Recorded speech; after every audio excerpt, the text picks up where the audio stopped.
Aleluya. Dale un aplauso fuerte, Rey. Gloria a Dios. Estamos contentos, estamos alegres, estamos felices de estar aquí una vez más. Que la gracia y la paz que fluye desde la presencia del Padre siga filmando las vidas de aquellos que han sido fundidos en uno, en Cristo Jesús. Y que la bendición de Dios, la cual es Cristo, alcance a todos aquellos que todavía no lo conocen. Amén.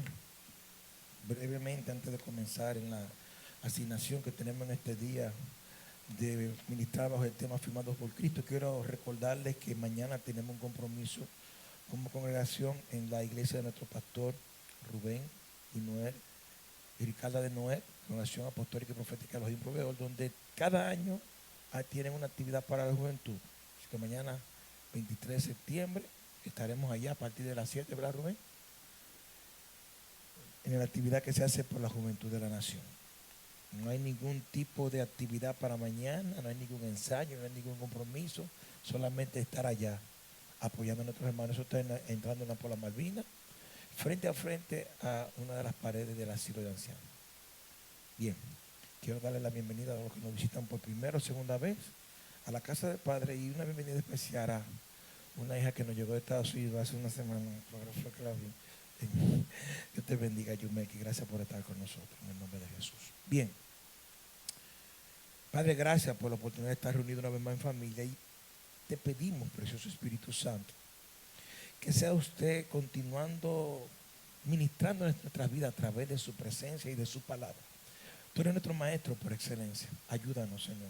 Sin ti nada somos, separados de ti nada podemos hacer. Oramos para que nuestro entendimiento sea renovado y podamos comprender lo que quieres enseñarnos en este día para tu gloria y para tu honra en Cristo Jesús. Amén. Quiero que por favor abran sus Biblias en el libro de Marcos capítulo 3, versículo 13. Vamos a leer del 13 al 15. Amén. Cuando lo tengan ubicado digan gloria a Dios. Marcos capítulo 3, versículo 13. Cuando lo encuentren digan gloria a Dios.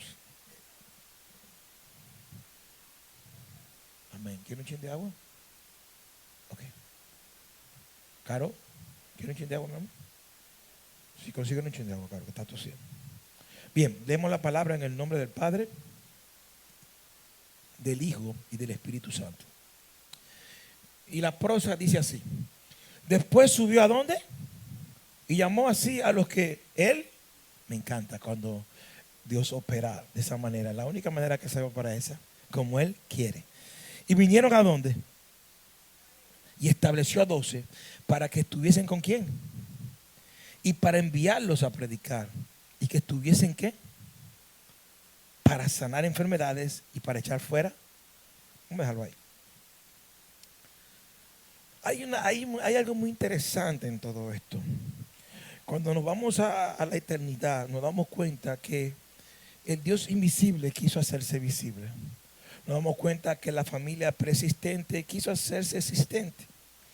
Y utilizó los principios de la representación, donde lo que representaban, donde lo que caminaban en el principio de la representación, lo estaban representando a ellos. Amén. Vemos como el Padre quiso levantar un hijo aquí en la tierra, que se conoce como Adán, que también se le fue llamado el primogénito de la tierra. Ya existía en la eternidad, en los cielos, otro primogénito que se llama Cristo, conocido como el primogénito del cielo. Y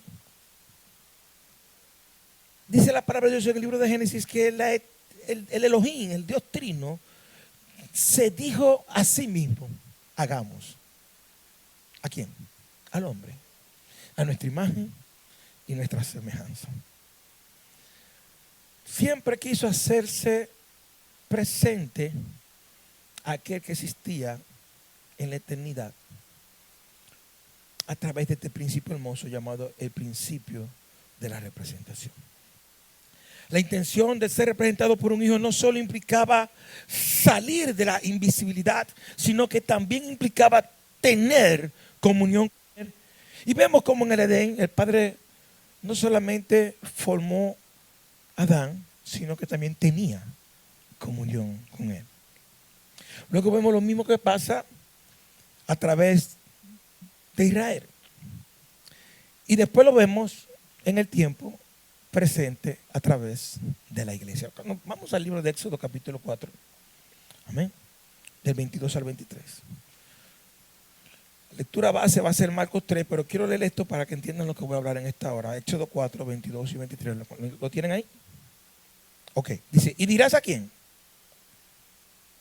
¿A quién? Jehová ha dicho así, Israel es mi primogénito. Y yo le preguntaba al Señor esta mañana, mientras me estaba preparando en el baño, Señor, ¿por qué? Porque yo entiendo que Adán es tu primogénito en la tierra. Yo entiendo que Cristo es el primogénito en el cielo. Yo entiendo que eso lo entiendo, pero ¿por qué Israel es tu primogénito? Y aún la iglesia forma parte de la congregación de los primogénitos. Y el Espíritu me susurraba y me decía, lo que pasa es que en el cielo no es diferente a la tierra. Mientras que en la tierra los primogénitos tienen derechos por encima de los demás hijos. En los cielos no todos los hijos somos primogénitos delante de Él. Amén. Mientras que en la tierra el primogénito se le da la doble porción, en el cielo todos en Cristo lo hemos recibido todo. Dale un aplauso fuerte al Rey. El hecho es que leyendo esto, de por sí la palabra dice que hemos sido bendecidos con toda bendición espiritual en los lugares celestiales. ¿En quién? En Cristo Jesús, Señor nuestro. El hecho es que leyendo esto dice el versículo, vuelvo y leo, y dirás a Faraón, Jehová ha dicho así, Israel es mi hijo, mi primogénito. Ya te he dicho que dejes ir a mi hijo otra vez para que me sirva, mas no has querido dejarlo ir. He aquí, yo voy a matar a tu hijo, tu primogénito. Ese fue el mensaje que Dios le enviaba al faraón. Dios le dijo a Faraón a través de Moisés que dejara ir a su hijo. Y le estaba hablando de 1 millón y algo más de judíos que estaban en la esclavitud de Egipto. Pero no le estaba hablando en el plural de 1 millón de judíos, sino que le estaba diciendo, dile que deje ir a mi hijo. Porque en el millón, él estaba viendo el uno. Hello, estamos aquí. Quiero que pongan atención a lo que estoy hablando en esta hora. Porque en el millón, él no estaba viendo el millón, él estaba viendo el uno. Porque en el uno estaban representados todos en la cruz. Más de 1 millón de personas que estaban muertos en sus delitos y pecados. Pablo entendió esta realidad de la obra consumada, hablando que todo en Cristo no fue dado de manera singular, sino de forma plural. Por eso la Escritura no dice yo tengo la mente de Cristo. Él dice nosotros tenemos la mente de Cristo. Hablando de que el Hijo está diseminado en un cuerpo. Por eso no habla del Hijo singular que murió en la cruz, sino del Hijo corporativo que ahora tiene que ser manifestado en la tierra. Amén. Un cuerpo, muchos miembros, un solo Hijo, un solo propósito, porque a todos nosotros se nos dio a beber de la misma fuente, bebimos de ella, se nos dio del mismo Espíritu, conocemos un mismo bautismo, tenemos un mismo Padre, tenemos un solo Señor y se nos ha dado a todos la mente de Cristo. No es que uno tenga toda la mente, sino que cada uno carga una porción de la mente del Señor. ¿Para qué? Para que la mentalidad de Cristo gobierne nuestra mentalidad y podamos ser participantes de su naturaleza. Así que la realidad es sumamente interesante. Esta realidad habla de que hay un asunto que no tiene que ver tanto con lo que es función, sino con la realidad de lo que es la naturaleza. ¿De qué naturaleza estoy hablando? Estoy hablando de la naturaleza espiritual que nos gobierna a cada uno de nosotros como hijos de Dios, que estamos siendo formados y afirmados cada día en Cristo Jesús, Señor nuestro. Así que en esta realidad es que Jesús comienza una especie de travesía en el versículo que leímos en Marcos 3 con estos discípulos.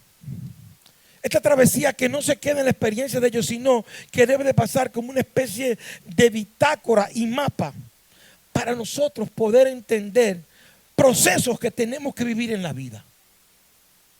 ¿Estamos aquí? Ahora la pregunta que debemos de hacernos es: ¿por qué debo de vivir procesos en la vida? Si acabamos de decir que todo ha sido consumado en la cruz. Todo fue saldado. Todo se cumplió en la cruz. Y si Dios ve en Cristo, nos ve perfecto. Si Dios nos ve en Cristo, nos ve perfecto a través de Cristo. Pero si somos vistos en la realidad de nuestra existencia, todavía somos santos en procesos de construcción. ¿O acaso ustedes no pecan?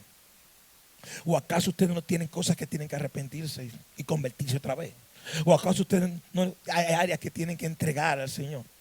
El que seamos justificados por la fe en Cristo Jesús no significa que todavía estamos a la estatura del varón perfecto, que es Cristo. ¿Estamos aquí? Como diría la pastora Irene, estos son de los mensajes que no sacan ni amén, ni aleluya, ni aplauso. Pero es que estoy calentando porque vengo maduro. Estoy afinando, ¿Estamos aquí? Esa es la verdad. Si vemos la iglesia tal como es, ¿qué vemos? Vemos de todo. Vemos gente que están fornicando, vemos gente que están adulterando, vemos gente que están violando aún la novia de Cristo. Gente manipulando, atracando, sacándole dinero a aquella que se va a casar con el Señor. Vemos gente de todo tipo de escrúpulos, haciendo y deshaciendo. Pero esa es nuestra realidad, pero no es nuestra verdad. Una cosa es lo que somos en el presente y otra cosa hacia dónde vamos. Dile que está todo, yo voy hacia lo que Dios ha dicho. Voy en camino. Soy un santo en proceso de construcción. Dale un aplauso fuerte al Rey.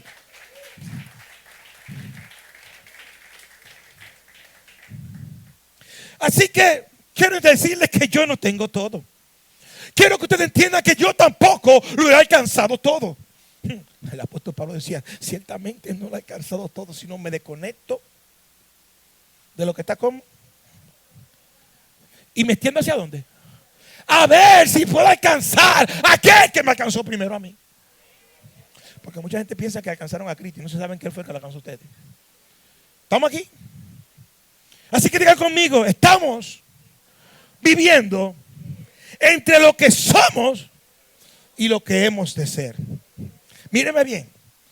Míreme bien. Yo no soy sombra de lo que voy a hacer. Mírenme bien.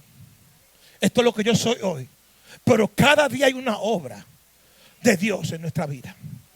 Cada día soy confrontado por su palabra. Cada día soy confrontado por su espíritu. Y cada día hay un pedazo que se cae y otro que se pone para la gloria del Rey.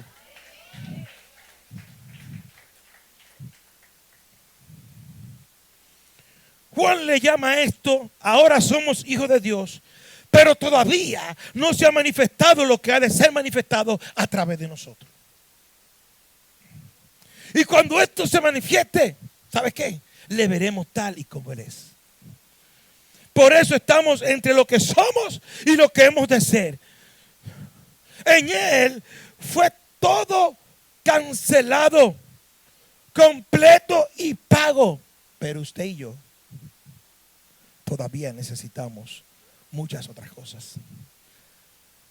Necesitamos orar para no caer en tentación. Necesitamos la palabra de Dios para poder sustentarnos. Necesitamos el espíritu de vida. Necesitamos la comunión con los santos. Necesitamos congregarnos y necesitamos tantos aspectos diarios de la vida de fe. Yo no sé quién se le ocurrió en este tiempo poderoso de gracia que vivimos pensar que el mensaje de la gracia de Dios y la consumación de la cruz invalidaba la cultura del reino. Yo no sé a quién se le ocurrió pensar esto. Por eso vemos personas desconectadas a esta realidad. Y empezamos a escucharlos, a enseñar, y decir que ahora estamos hablando de lo que pasó después de la cruz. Ya no debes orar. Por favor. Esto es peligroso, ¿eh? Oigo que gente dice que ya no se ayuna. Siempre he dicho que el ayuno es el mantenimiento del creyente. El creyente que no ayuna, el aceite se le quema. Hello. Siempre he enseñado claro este diseño de que el ayuno es el cambio del aceite. Y que así como el carro cada cierto tiempo tiene que cambiarse el aceite, el creyente cada cierto tiempo tiene que cambiar su aceite.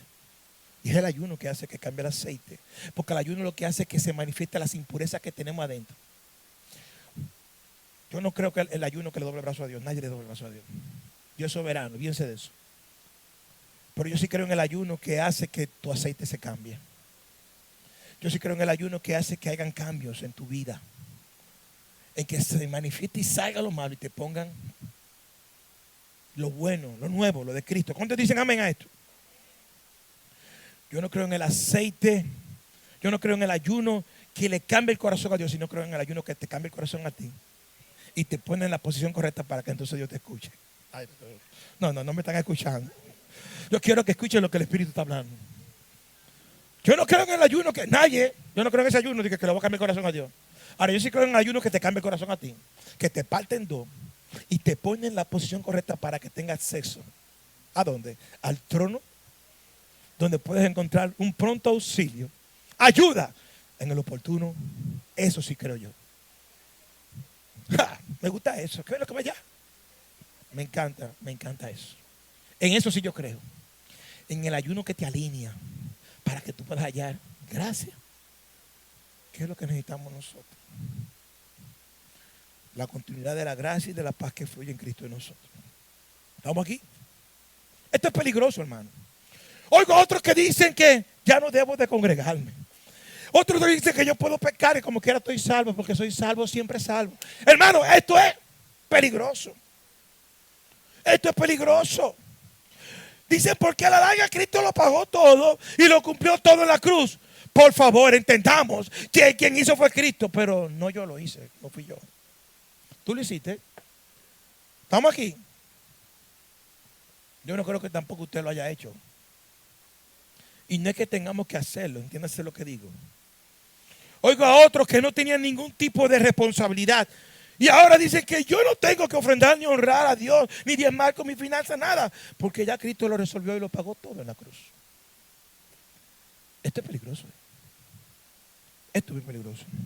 Así que la realidad es que la obra consumada es la realidad manifiesta en Cristo. ¿Me estás escuchando? La proyección de lo que llegaremos a ser. Pero el proceso de perfeccionamiento es una realidad continua en nuestra vida de fe. Así que usted y yo somos primero llamados, pero luego somos perfeccionados. Y luego somos afirmados en la naturaleza de Cristo.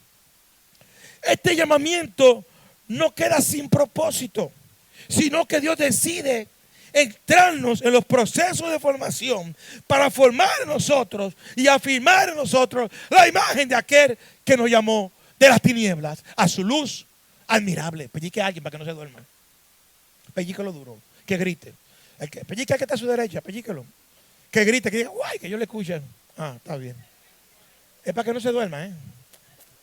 Que yo sé que estos mensajes duermen a la gente. Sí, porque aquí no estamos hablando de que tú vas a ser sano, tú vas a ser salvo.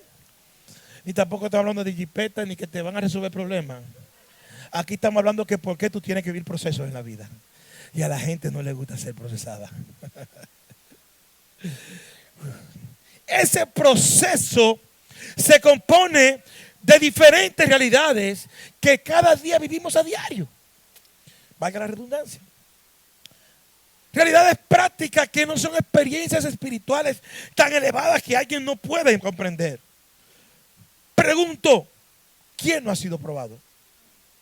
Yo sé que eso no sucede aquí en Atomayor, eso es en la ciudad donde yo vengo, de San Pedro. Sí, su silencio dice que solo sucede de donde yo vengo. Pero la primera pregunta, ¿estamos aquí? ¿Quién no ha sido probado de los que estamos aquí presentes? Unos cuantos, uy.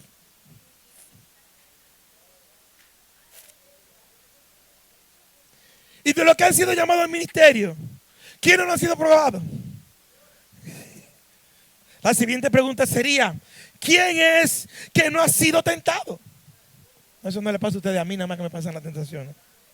Se me estaba olvidando que eso no sucede aquí, que eso es donde yo vengo, allá pegado al mar.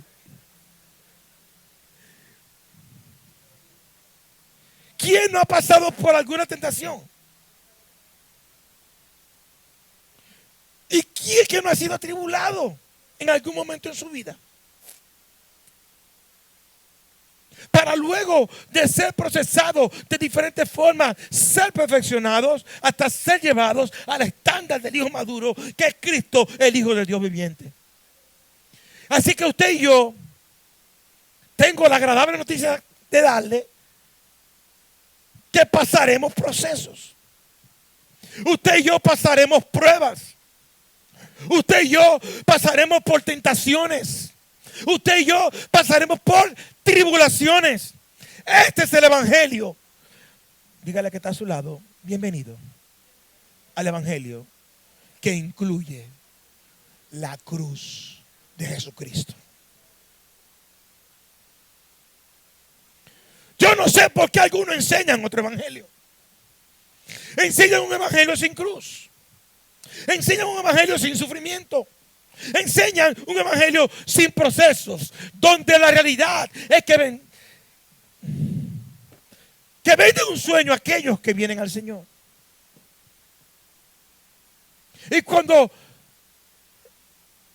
venden ese sueño, los que los compran, cuando despiertan en la realidad vivencial de la vida de la iglesia y de la formación y perfeccionamiento, algunos creen que Dios les falló y quieren salir huyendo y quieren abandonarlo todo. ¿Sabes qué? No fue que Dios te falló, fue que el predicador te engañó y no te dijo que este evangelio tiene cruz. No le hablaron de la cruz. Le hablaron que todo va a salir bien. Tu problema está resuelto, tu enfermedad se va a sanar. Las deudas se van a cancelar y mañana te va a casar. Prepárate que aquí Dios me dijo que te va a casar con aquella. Pero aquella tiene su esposo. Eso no sucede en esta iglesia, eso en otra iglesia que yo lo he visto. Hello. Profeta casando gente que están casados ya. Yo no me hablan a hablar de esto. No me hagan hablar de esto. Hello. ¿Estamos aquí? No fue que Dios los engañó. Fue que el predicador no le dijo la verdad. ¿Por qué le hablo de un evangelio? ¿Por qué le habló de un evangelio sin cruz? ¿Por qué? ¿Por qué el predicador hizo eso? ¿Por qué tuvo que decirle que el evangelio no incluía procesos, sufrimientos? Que no incluía padecimientos. Y por eso no incluía el perfeccionamiento. Pero la palabra me enseña que a estos que él llamó, a cada uno de ellos, pasaron por algunos procesos. Para luego poder afirmar lo que en realidad él quería afirmar en ellos, en cuanto a la vida y la naturaleza de Cristo Jesús. Así que voy a hablar de algunas realidades prácticas. No es nada muy profundo, simplemente realidades evidenciales de nuestra existencia. Una de ellas es la cantidad de personas que en medio del proceso confunden la prueba con tentación. Y tentación con tribulación. De hecho, confunden a quien la produce. He oído gente decir que Dios lo está tentando. Y he oído a otros decir que el diablo lo está probando. Así que aquí el punto a definir es que el único tentador es Satanás. El tentador. Y que Dios no está tentando a nadie, pero Dios sí está probando a sus hijos. Pero luego de probarlo, la idea es hacerlos aprobados. Y por eso Pablo entonces en un momento dice, procura presentarte ante Dios como un obrero. Y todo lo que ha sido aprobado tiene dos características. Traza bien la palabra de verdad. Y una segunda característica es que no tiene nada de a qué avergonzarse. Así que aquí el punto es que para ser aprobado, primero tenemos que ser probados. Pero la tentación opera de una manera diferente. ¿Y cómo opera la diferencia entre una prueba y una tentación? ¿Cuál es la diferencia que hay entre ellos? La prueba es una apelación directa a la realidad y naturaleza de nuestro espíritu. La tentación es una apelación directa a la realidad y a la naturaleza de lo que se llama nuestra carne. Así que la prueba revela lo que está en nuestro espíritu y la tentación saca lo que está en nuestra carne. La prueba saca lo mejor de nosotros y la tentación desmantela lo peor de nosotros.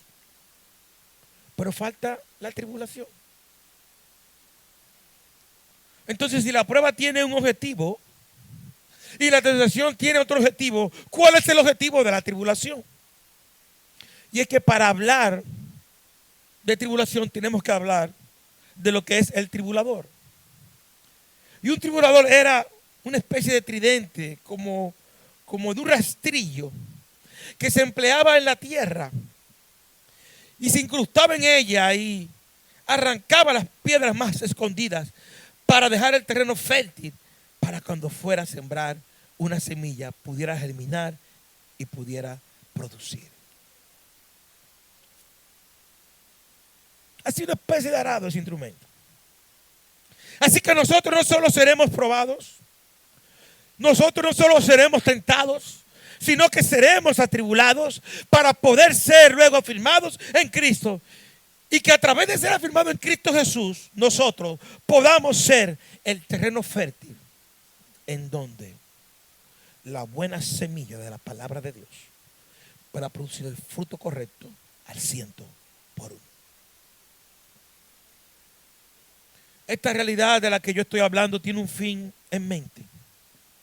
Cuando estudiamos la palabra de Dios en Efesios capítulo 4, versículo 11, lo que se conoce la oficina de los 5 ministerios, habla de 5 oficios ministeriales. Y los 5 oficios ministeriales tienen una asignación. La asignación de esos oficios tiene un fin. Así que el fin de los 5 oficios se llama el perfeccionamiento. Dios nunca comienza a hacer algo que desde el principio no tenga un fin en su mente. ¿Estamos aquí? Pero por eso Él no deja nada a mitad. Por eso el que empezó la buena obra en nosotros será fiel al completarla. ¿Por qué? Usted y yo, aunque estamos viendo el principio, pero Dios hace rato que vio el final de lo que ha de suceder. Dígale que está a su lado. Y el fin es el perfeccionamiento de los santos. Y para lograrlo Dios usa la obra del ministerio o que opera en esta oficina ministerial. Usa apóstoles, usa profetas, usa evangelistas, usa pastores, usa maestros. Todos juntos en una función: edificar al cuerpo de Cristo. Contribuir con la labor de la edificación de los santos para poder cumplir la obra del ministro hasta que seamos afirmados en Cristo. Y como yo sé, pastor, que soy afirmado en Cristo, es porque a través de los procesos de la vida, pruebas, tentaciones y tribulaciones, soy perfeccionado, ajustado y llevado al cumplimiento del propósito para alcanzar la estatura del varón perfecto, que es Cristo, la cabeza de la iglesia. Así que toda prueba que usted esté viviendo en este tiempo, ¿estamos aquí? Toda tentación que usted esté o haya pasado, y toda tribulación que haya venido a su vida no puede ser vista en despropósito. Todo conduce a una sola cosa. Conduce a la formación de la vida, carácter y naturaleza de Cristo en nosotros. Y si conduce a esta realidad, implica que comenzó por medio de Cristo la obra consumada en la cruz y concluirá con la vida de Cristo en nosotros. ¿Se entiende lo que digo? Así que si Cristo está en el principio, si Cristo está en el medio y Cristo estará en el final, todo se trata de Cristo. Ahora la pregunta es, ¿por qué aquellos que llamó, dice la palabra que estábamos leyendo en Marcos 3, y vinieron a él, los estableció para que estuviera con él y para enviarlos a predicar? Solamente tomaré algunas expresiones. La primera declara, llamó a lo que él quiso. ¿No fue así que leímos? Aquí hay tres realidades plasmadas en una sola declaración. Una se llama autonomía. La otra se llama soberanía, porque fue a quien él y le plujo. Y la tercera era el hecho de que lo que se llama íntima, a lo que se llama íntima comunión. Así que si él llama así a lo que él quiere, entonces lo segundo es que le da autoridad. Y esa autoridad que le da es la misma que lo establece para poder cumplir el propósito de su existencia. Tome nota de esto, de lo que voy a decir. Si hay algo que entender que tiene que suceder en nosotros antes de ser afirmado en Cristo, es que hay dos realidades que tienen que manifestarse en nuestra vida como evidencia de una nueva vida y una nueva naturaleza en nosotros. La primera se llama expresión de vida y la segunda se llama función. Vida, función y naturaleza son tres realidades que deben de estar configuradas y manifestadas en todo hijo de Dios. ¿Por qué vida? ¿Por qué función? ¿Y por qué naturaleza? Primero, porque vida. Porque vida fue lo que se nos dio a nosotros cuando estábamos muertos en delito y pecado. Segundo, porque la vida que se nos dio fue tan amplia que se divide en tres renglones y algunos de estos tres renglones no tienen un espacio finito para medirlo. La primera expresión de la vida cuando estábamos muertos en delito y pecados es que Dios nos dio juntamente con Cristo vida a nosotros y esto se llama una nueva vida. La segunda declaración que hacen las Escrituras es que Jesús dice, yo he venido para darle vida y para darle vida en. Así que primero se nos dio vida y luego nos la dieron en abundancia.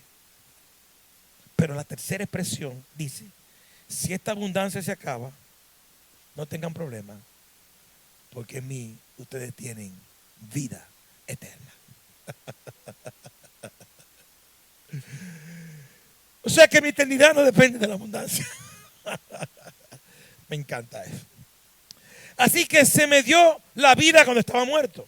Luego se me dio la abundancia de la vida después a través de la naturaleza del reino. Pero luego se me dio la vida eterna para que sepa que lo que comenzó aquí, aquí no terminará. Está conectado y está conectado con una eternidad. Y esa realidad de lo eterno expresa lo que tiene que ver con nuestra naturaleza. Usted y yo existíamos antes de la fundación del mundo. El único punto era que no teníamos un cuerpo y que no estábamos en la tierra. Si usted no cree esto, tendrá que arrancar un pasaje de la Biblia que dice que declara que cuando nosotros estábamos en el pensamiento de Dios, estábamos desde antes de la fundación del mundo. Yo quiero que ustedes entiendan esto. Yo no nací porque a mamá se le olvidó tomarse una pastilla. No. Yo no nací porque papá cometió un error y se olvidaron contar los días, los números. Yo no nací por alguna causa de la que usted sabe o se puede imaginar. Usted y yo nacimos porque estábamos en el diseño de Dios desde antes de la fundación del mundo. Y usted y yo no somos un accidente en esta tierra. Somos la expresión del propósito eterno de Dios a través de la vida de Cristo Jesús. Para que hoy pudiésemos expresar lo que tiene que ver con la naturaleza, la vida que se nos ha dado, pero para poder expresar la vida y naturaleza, es como que yo tenga algo precioso y no tenga el conducto que lo manifieste. Necesito lo que se llama función. Dígale que está a su lado. Vida, naturaleza, función. ¿Y por qué pongo la función de último? Porque el Padre de Dios, lo más importante no es lo que tú haces o el título que tú tienes. Al Padre de Dios lo más importante es lo que tú eres.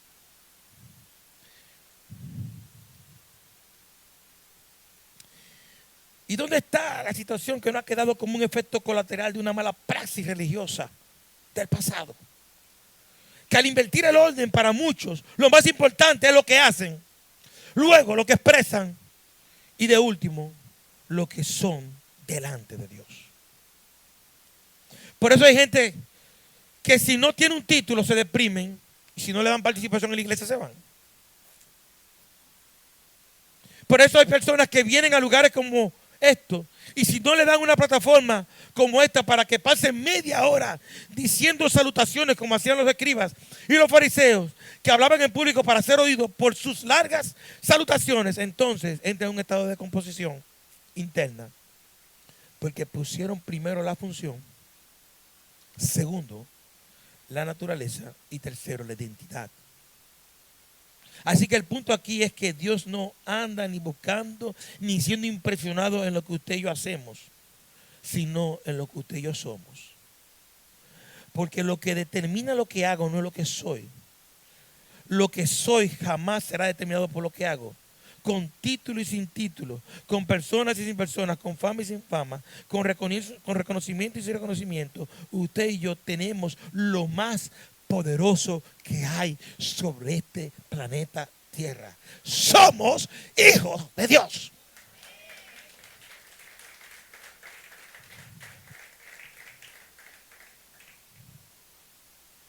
Y todavía no se ha manifestado lo que ha de manifestarse en cada uno de nosotros.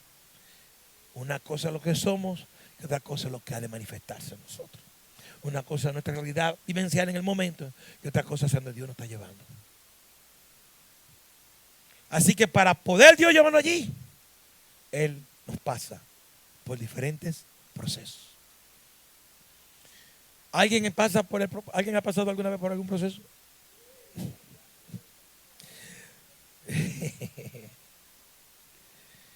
¿Cuál es el medio que Dios usa?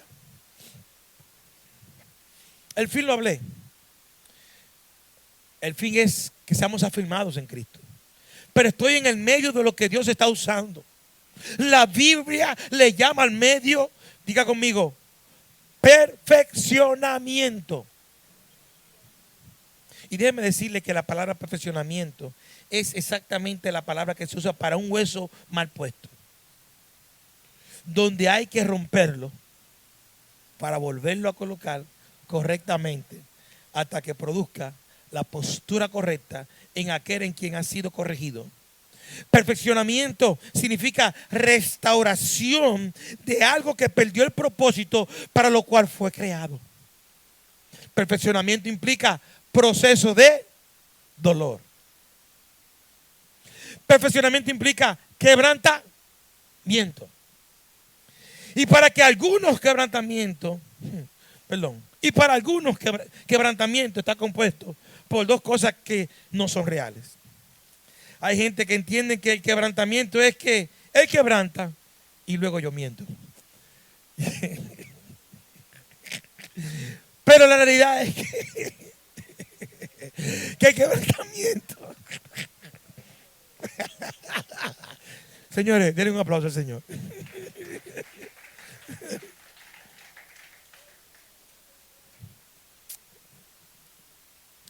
Yo quiero que ustedes entiendan Yo me gozo cuando los hijos son procesados. Yo me gozo cuando están pasando momentos difíciles. Y lo grande es que cuando son procesados no solamente ellos están siendo afirmados, sino su familia coge piquito también. Porque Dios usa los procesos para poder afirmarnos en Cristo. Tú usas los procesos como el medio de perfeccionamiento para que Cristo sea formado en nosotros. A nadie le gustan los procesos, a mí sí.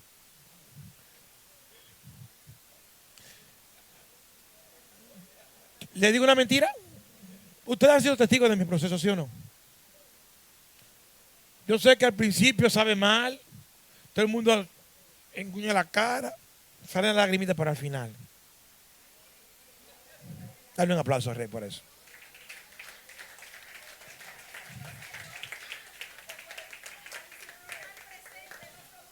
No, al final. No, yo me gozo, pero el gozo viene al final, no te estoy diciendo que venga al principio. Yo me gozo, pero yo estoy diciendo en qué momento que viene. Al final es que viene. Dios te bendiga, amado.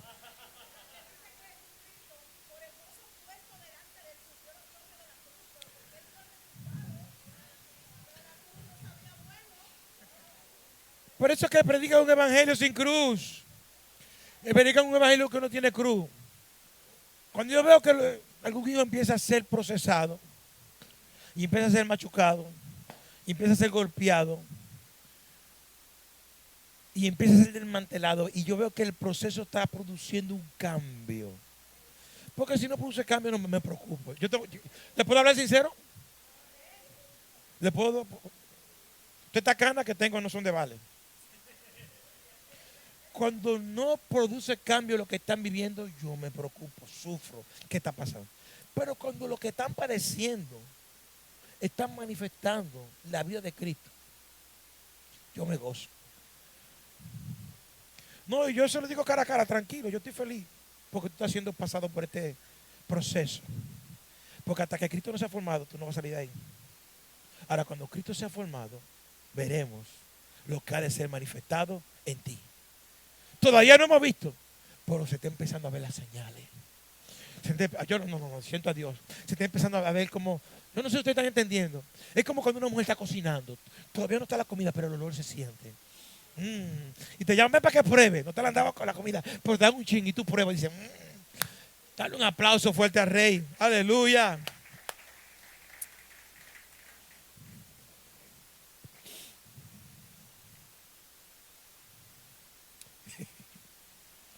La realidad es que el quebrantamiento es algo un tanto diferente a lo que yo les dije ahorita. El quebrantamiento es el proceso de una de las paradojas más poderosas que he encontrado en las Escrituras. Es que siendo débil, usted se hace fuerte. Porque habiendo sido fuerte, reconoces que eras débil. Así que para nosotros, cuando algo se rompe, nuestra tendencia es botarlo para Dios. Cuando algo está roto, la tendencia es restaurarlo. Y resulta que en Dios es diferente que como somos nosotros. Para con nosotros lo que se rompe se bota y ya no sirve. Para Dios lo que está roto y quebrantado es más valioso después de haber sido reparado que antes de que hubiese sido pasado por el proceso de quebrantamiento.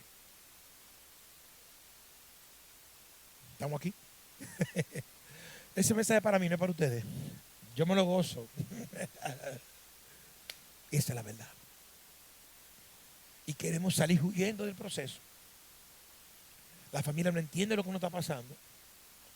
Quisiera abortar el propósito de Dios, pero lo que ellos no saben es que aún ellos también están siendo procesados juntamente con nosotros.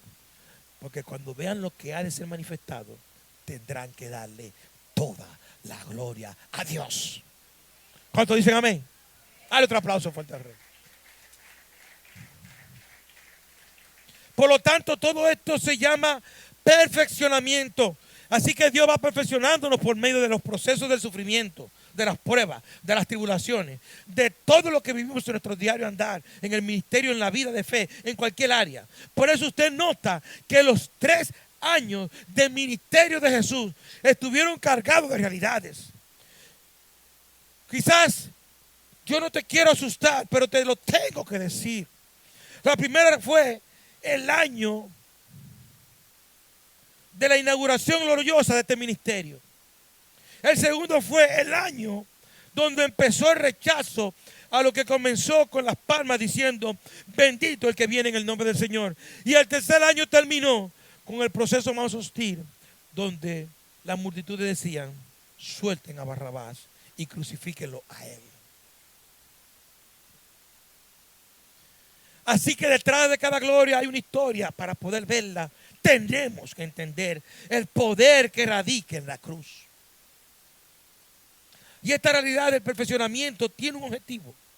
El objetivo es llevarnos al estándar del Hijo maduro, Cristo. Y el Hijo maduro, Cristo, en su estándar nos deja a nosotros a los que llaman, nos lleva a nosotros a lo que se llama la madurez espiritual. Así que usted y yo seremos perfeccionados hasta que podamos madurar para luego poder ser afirmados en Cristo. Y afirmados en Cristo poder expresar el propósito eterno de Dios, que es el ser tal y como Él es. Así que quiero solo afirmar algunas declaraciones para que podamos partir para nuestro hogar. Para ello, estos procesos que involucran la demanda de poder tener comunión, para poder tener y ver manifestado esta naturaleza aún en medio de lo que estamos viviendo. Es imposible sin comunión poder recibir y ver la manifestación de su naturaleza.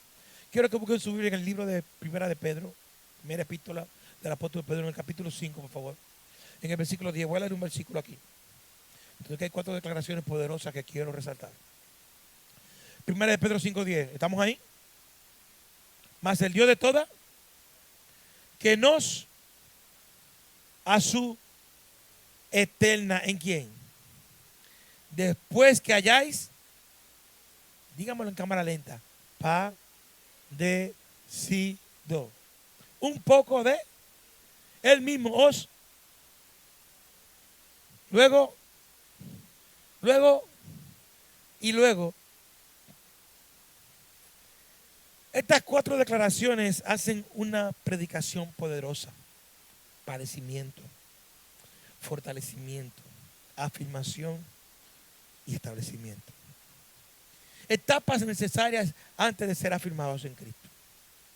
La primera es el padecimiento, necesario para ser perfeccionado y alcanzar la madurez. De por sí la palabra dice que si queremos reinar juntamente con Él, tendremos que padecer juntamente con Él. Cristo mismo fue el primero que lo vivió. Él nos invitó a que tomáramos la cruz sin Él saber lo que significaba todavía.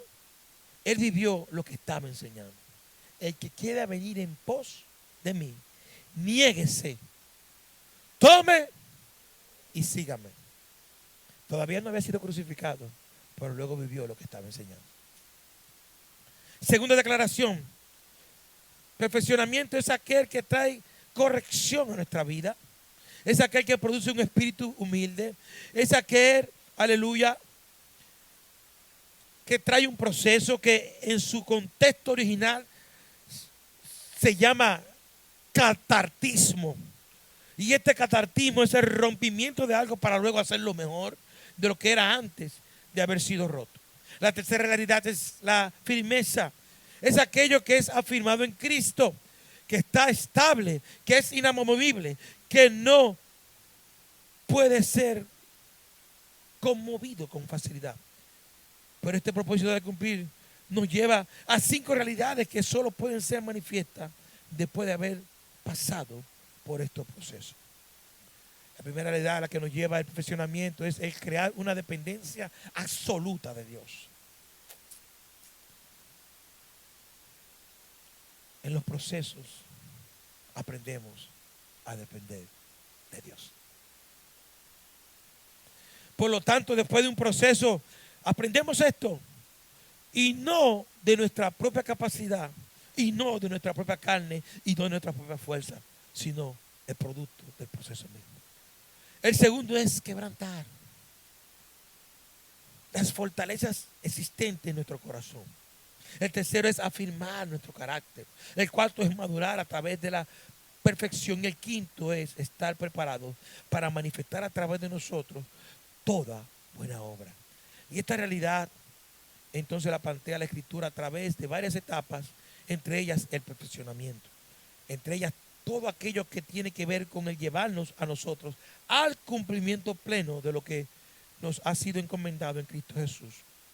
Primero vida, luego expresión de naturaleza y tercero función.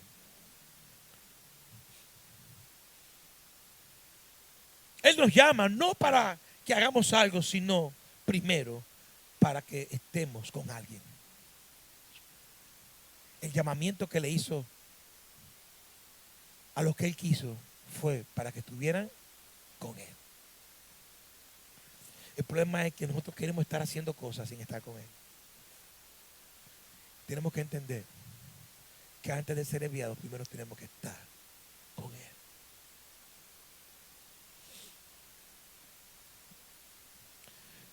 Él lo llamó para que estuviesen con él. Esto les trae vida a aquel que se mantiene en esta comunicación y comunión íntima con él. Luego de llamarlos para estar con él, los envió dándoles de su naturaleza. Les dio autoridad para echar fuera demonios. Toda autoridad es procedente del trono. Porque Dios es la fuente de su autoridad. Le dio poder para sanar enfermos. Así que le dio de su propia naturaleza. Pedro habla de eso cuando dice en un momento que todo lo que le pertenece a la vida y todo lo que le pertenece a la piedad nos ha sido dado mediante el conocimiento y mediante el divino poder de parte de Dios. Porque hay aspectos en nuestra vida que serían imposibles manejar, humanamente hablando, con la naturaleza adámica que con que nacimos. Es imposible poder llegar a ser gobernado bajo esa naturaleza. Al menos que nosotros no seamos parte de la naturaleza de Cristo. En esta realidad presente en nuestra vida y en nuestra existencia, sería imposible poder llegar a ser. Y lo último que hizo fue enviarlos a predicar. Lo último. A mí me llama la atención del ministerio de Jesús, el más corto existente, solo 3 años. Y sobre 2000 años después todavía se siente cómo sacudió la tierra. Me llama la atención que duró 30 años preparándose en el proceso para tener 3 años de un glorioso ministerio. Lo contrario nosotros que queremos 3 años de proceso y 30 años de un glorioso ministerio. Porque el enfoque en algún momento cambió.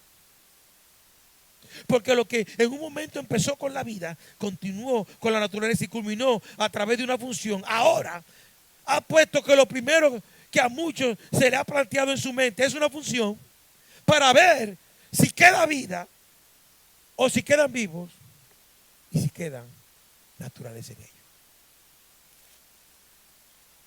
La realidad de esto es que existe una nueva naturaleza en el orden de la edificación. Y lo que nos define en esta estación presente no es tanto la función que estemos haciendo, la asignación o el título que cargamos, sino la naturaleza desde la cual nosotros operamos. ¿Sobre qué plataforma estamos operando? Y esa naturaleza se expresa a través del entendimiento espiritual. Así que no es lo mismo saber versículos, conocer teología, estar en institutos, saberse la Biblia, que tener entendimiento para aplicar lo que hemos conocido. Por eso Pedro dice conocimiento y divino poder. Todo lo que le pertenece a la vida y todo lo que le pertenece a la piedad fue dado mediante el conocimiento y el divino poder. ¿Y qué es lo que hace el conocimiento y el divino poder en nosotros? El conocimiento me dice y me informa lo que yo debo hacer. Pero el divino poder que me ha sido dado me da la capacidad de poder obedecer lo que ahora se me ha dado y poder vencer lo que trata de detenerme. Hello, ¿estamos aquí? Por eso hay tanta gente frustrada en este tiempo. Entre conocer lo que es bueno y no hacerlo, si no terminan haciendo lo que es malo. Porque tienen el conocimiento, pero no tienen el divino poder. Esto no es con fuerza, ni con, sino con su. Si yo tengo conocimiento de una realidad, pero no tengo su poder, el poder que me ha sido dado por medio del Espíritu de poder, el Espíritu Santo de Dios, el Espíritu de amor y dominio propio, me voy a quedar en la intención, pero no voy a pasar a la ejecución de lo que se llama la voluntad de Dios para mi vida. Y así tenemos miles de cristianos sentados en miles de sillas, visitando los domingos edificios donde se congregan, llenos de conocimiento, quedándose con mucha intención, pero con cero ejecución. Así que entender es un asunto de naturaleza espiritual. Y esto de naturaleza espiritual identifican los síntomas de una vieja creación. Esos síntomas de una vieja creación son aquellos que gobernaban nuestra vida por mucho tiempo. Pero la realidad del tiempo presente ahora en Cristo es el entender en donde comenzamos lo que Dios ha estado procesando y el fin para el cual Dios lo ha estado haciendo. Que es perfeccionarnos a través de los procesos para llevarnos al estándar de Cristo, el Hijo maduro, llamado la estatura de la madurez, la excelencia del cielo, hasta que todo se trate de Cristo, y allí entonces el cumplimiento del propósito comienza a ser manifestado de manera magistral a través de nuestras vidas. Donde comencé a declarar la Escritura, después subió al monte, llamó a los que él quiso, vinieron a él, y entonces cuando vinieron a él los estableció para que estuviesen con él, para enviarlos a predicar, para que tuviesen autoridad, sanaran enfermedades, echaran fuera demonios. Pero la primera cosa fue para que estuviesen con él.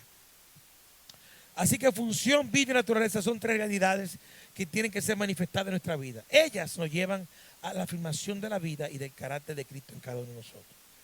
¿Y qué medio Dios usa para afirmarnos en Cristo? ¿Cuál es el medio que él usa? Usa su mentalidad. Y esa mentalidad es aquella que la Escritura dice que nosotros tenemos cuando declara que nosotros tenemos la mente de Cristo. Quiero que entiendan que muchas veces nosotros como cuerpo de Cristo nos reunimos por necesidad y nos separamos por obligación. ¿Estamos aquí? Debemos de entender que la única forma en que nosotros podemos ser uno es cuando opere en nosotros la misma mente. Y no estoy hablando de su mente y la mía, porque esas no van a ser la misma nunca. Ni las huellas digitales son iguales en nosotros. Pero si usted tiene la mente y yo tengo la mente, y como dijo Pablo, tenemos la mente de Cristo, en nosotros habrá un mismo sentir, un mismo pensar y un mismo accionar para el fin y para que al final seamos afirmados en la misma naturaleza espiritual, para que lo que comenzó con Cristo concluya con Cristo y al final lo que impere es que todo se trate de Cristo. Vida, naturaleza y función, proceso y perfeccionamiento nos lleva a la madurez para concluir afirmados en Él, y esto es ser afirmados en Cristo. Solo afirmados en Cristo podemos ver la máxima expresión del cumplimiento del propósito eterno de Dios a través de nuestra vida. Y para poder cumplir en esta realidad es necesario que seamos afligidos por espacio de un breve tiempo. Pero esto no significa el fin, sino la antesala de lo que en nosotros ha de manifestarse. Así que el fin de todo fue lo mismo que el principio. Se llama Cristo, para que Él sea todo en todo, hasta que todo pueda ser lleno de Él. La adoración sube al altar. Con esto cierro, afirmados en Cristo Jesús. Que la gracia y el favor de Dios siga afirmando nuestras vidas. Y que aunque vivamos en medio de procesos, situaciones y un continuo perfeccionamiento, sepamos que esta leve tribulación momentánea no va a matarnos, sino es solo para perfeccionarnos. No es el fin. Dile que está a tu lado, esto no es el fin. El proceso que estoy viviendo no es el fin, sino es el medio. Tenemos que entender que el proceso no es el fin, es el medio. Dígale que está a su lado, esto no me va a matar. Dígale que está a su derecha, esto no me va a matar. A que está a su izquierda, dígale, esto no me va a matar. Solamente me va a perfeccionar. Amén. Quiero que entiendan que el proceso que está viviendo no es el fin, sino es el medio que quiere producir un fin, en donde un cada vez mayor, excelente peso de gloria sea manifestado en la afirmación de la naturaleza de Cristo en cada uno de nosotros. Que la gracia y la paz de Dios nos afirme en su eterno propósito para que todo llegue a tratarse de Cristo. Denle un abrazo que está a su derecha y denle un abrazo que está a su izquierda.